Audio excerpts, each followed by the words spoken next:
জল করে জল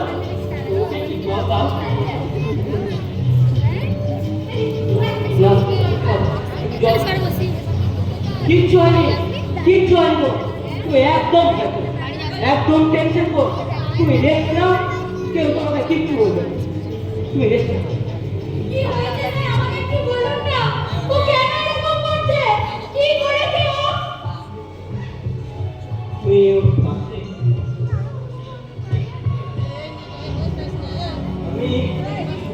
আমি ওদের অনেক ঘাত দিচ্ছিলাম জানেন ও প্রথম দিকটা ঠিকঠাকই লিখছিল তারপর হঠাৎ দেখলাম হঠাৎ দিকে এক দৃষ্টিতে তাকিয়ে আছে কেমন অস্বাভাবিক দৃষ্টি আমি দু তিনবার ডাকলাম জিজ্ঞাসা করলাম কি হয়েছে কোনো উত্তর দিল না তারপর হঠাৎ দেখলাম ও রাগে ভয়ে ঘৃণায় পরীক্ষার খাতাটা ছিঁড়ে কুটি কুটি করে উড়িয়ে দিয়ে দৌড়তে থাকলো পাগলের মতো দৌড়তে থাকলো তার কোনো বারণ কোনো নিষেধ ছিল না আমরা ভয় পেয়ে গেলাম জানেন কোথায় যাচ্ছে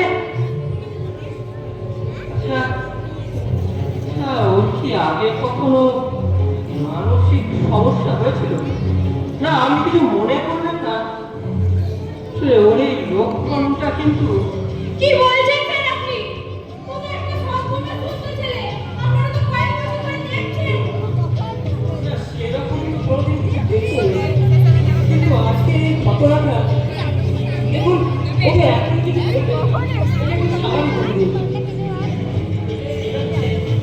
একটা অসম্ভব রকম মানসিক চাপে রয়েছে ঠিক আছে আমি আসছি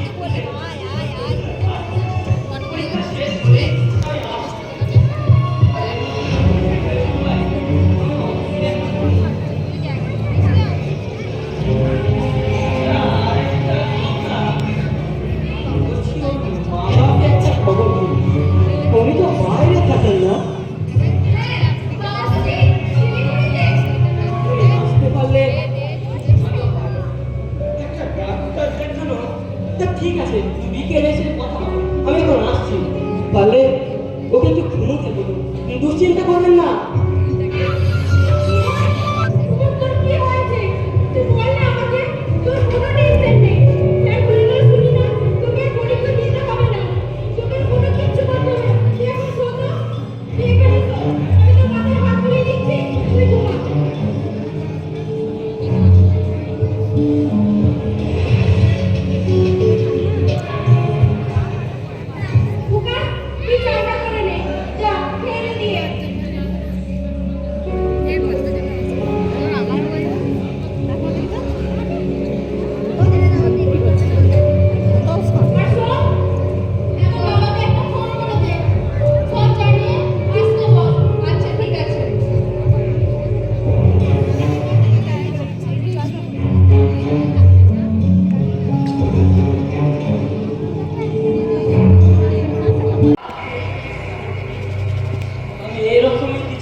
দিক থেকে নিজেও কবে মরে গেছে।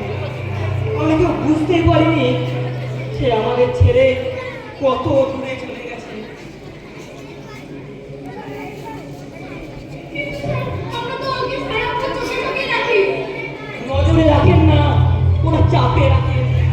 সারাক্ষণ সারাক্ষণ ওই ভালো কিছু করবার চাপ ওকে কুড়ে কুড়ে খায়। অঙ্কটাও পারে না, তাদের দোষের কিছুই নেই। সবাই সবটা পারে না, কিন্তু আমরা সেটা মানতে পারি না। আমরা চাই অন্যরা পারছে, তুই কেন পারবি না? কেন তুই সবার মতো সবটা? আসলে আসলে আমাদের এই চাহিদা ওদের জীবনে ফাঁসের মতো আটকে থাকে। ওদের এই স্বাভাবিক বেঁচে থাকার আনন্দটা আমরা কবে ফাঁস লাগিয়ে মেরে ফেলেছি। অঙ্কটাও প্রথম থেকেই পারতো না সে, শুধু মায়ের ভয়ে মায়ের চাপে অঙ্কটা করতো।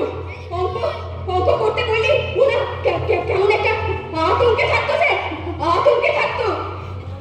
অঙ্কটা না পারলে কি করে সায়েন্স নিয়ে না পড়লে কি করে চলবে বলুন?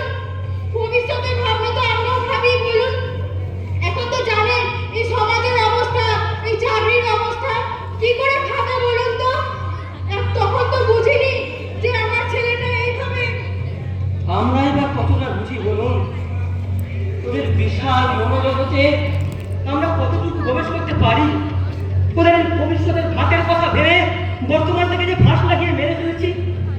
আমাদের কোন আচরণ, কোন কথা ওদেরকে কেমন ভাবে কতটা আঘাত করে তার কি কোনো খবর আমরা রাখি না রাখার চেষ্টা করি?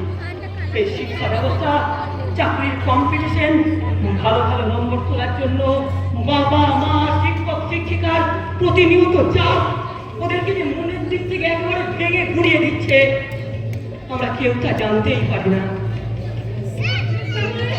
তাহলে আমরা কি করব স্যার? কি করে বাঁচাবো আমার এই ছেলেটাকে? ওকে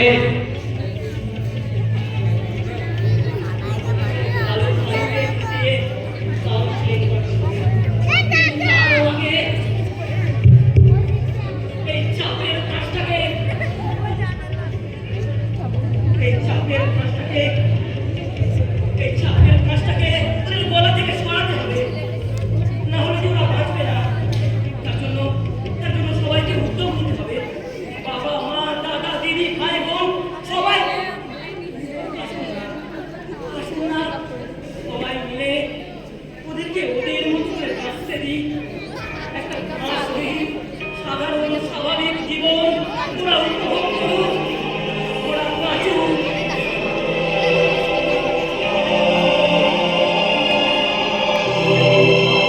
এর মধ্যে দিয়েই আপনাদের কাছে কিছু মেসেজ আমরা পাঠিয়ে দিতে চাই।